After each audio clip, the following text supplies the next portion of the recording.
On a souvent l'image de l'Amérique du Nord comme un bloc économique soudé, n'est-ce pas? Eh bien, cette image est peut-être sur le point de se fissurer. À l'horizon 2026, les États-Unis, le Canada et le Mexique semblent s'engager sur des trajectoires économiques qui divergent de plus en plus. On va décortiquer ensemble les raisons de cette fracture et ce que ça pourrait bien signifier. Le concept au cœur de tout ça, c'est la divergence structurelle. Ça sonne un peu technique, mais l'idée est assez simple. Imaginez des partenaires de longue date qui, soudainement, ne regardent plus dans la même direction. C'est exactement ça. Des économies très connectées qui commencent à prendre des chemins opposés. Et ça, bien sûr, ça crée des tensions, mais aussi potentiellement de nouvelles opportunités. La grande question, c'est donc pourquoi maintenant? Qu'est-ce qui pousse ces trois géants économiques à s'éloigner les uns des autres? C'est ce qu'on va explorer. Pour comprendre cette divergence, il faut d'abord regarder les défis propres à chaque pays. D'un côté, on se bat contre l'inflation. De l'autre, on craint une crise de la dette. Chaque nation a son propre casse-tête économique et les solutions ne sont tout simplement pas compatibles entre elles. Et là, le contraste est saisissant. Aux États-Unis, le principal souci, c'est une inflation qui s'accroche, en partie à cause de leur propre politique de tarifs douaniers. Pendant ce temps, au Canada, c'est une toute autre histoire. On fait face à une véritable bombe à retardement, le mur de la dette hypothécaire, qui menace de geler complètement la consommation. On a donc deux problèmes radicalement différents qui appellent des réponses opposées. Plus 20%. C'est un chiffre qui fait réfléchir. C'est l'augmentation moyenne des paiements mensuels qui attend des millions de foyers canadiens en 2026. Pourquoi? Parce qu'ils vont devoir renouveler leurs prêts immobiliers qui avaient été contractés à des taux historiquement bas. C'est un choc de consommation majeur qui se profile. Et le Mexique dans tout ça, sa situation est encore différente. Le fameux boom du nearshoring, cette tendance à ramener la production plus près, commence à montrer des signes de fatigue. Si on ajoute une croissance projetée très faible et une dépendance énorme à son voisin américain, le Mexique se trouve dans une position assez vulnérable. Les projections des taux directeurs pour la fin 2026 illustrent parfaitement ce fossé. On parle d'environ 3,4% aux États-Unis contre seulement 1,9% au Canada. L'écart est énorme. Ça signifie que la Fed américaine va probablement garder le pied sur le frein pour maîtriser l'inflation, alors que la Banque du Canada pourrait être obligée de faire l'inverse pour éviter une crise immobilière. Avec des problèmes aussi différents, les banques centrales ne peuvent tout simplement plus avancer main dans la main.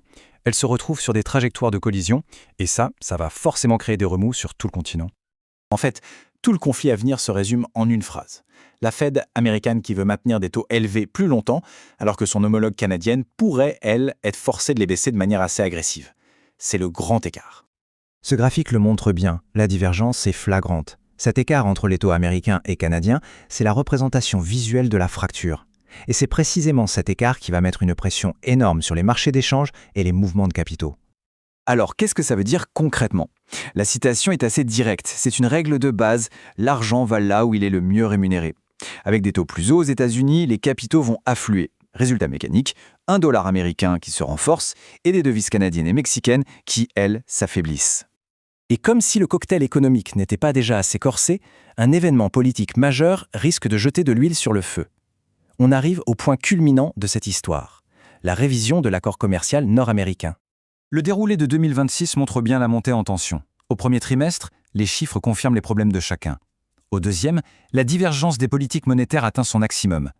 Et puis, au troisième trimestre, le gros morceau, la révision de l'EMC, cet accord qui liait les trois économies. C'est là que tout pourrait basculer. C'est ici que l'économique et le politique se rencontrent. L'AEMC, qui a remplacé l'ALENA, n'est pas éternelle. Il inclut une clause de révision et elle tombe au pire moment possible, en pleine tension économique. L'enjeu, c'est ni plus ni moins que l'avenir du libre-échange sur le continent. Il n'y a pas vraiment de juste milieu. Soit les trois pays optent pour la stabilité en prolongeant l'accord sur le long terme, ce qui serait une bonne nouvelle pour les marchés, soit on entre dans une zone de turbulence avec un accord affaibli, ce qui créerait une incertitude énorme pour tous les investisseurs. Bon, après tout ça, la question qui se pose, c'est quel impact sur les marchés financiers? Comment est-ce que cette divergence et ce risque politique se traduisent pour les investissements?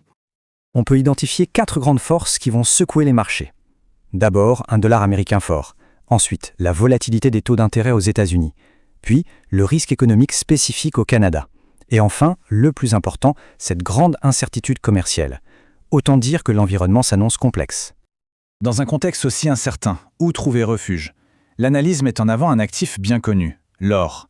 Il est vu comme la protection ultime, une sorte d'assurance contre une éventuelle erreur de politique monétaire ou une crise de la dette plus large.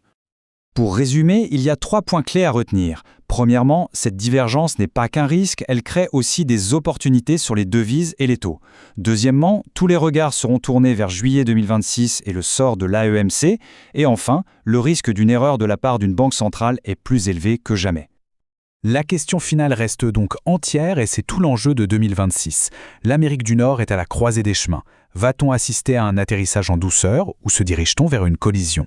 La réponse ne façonnera pas seulement l'avenir du continent, mais pourrait bien redessiner une partie de la carte économique mondiale.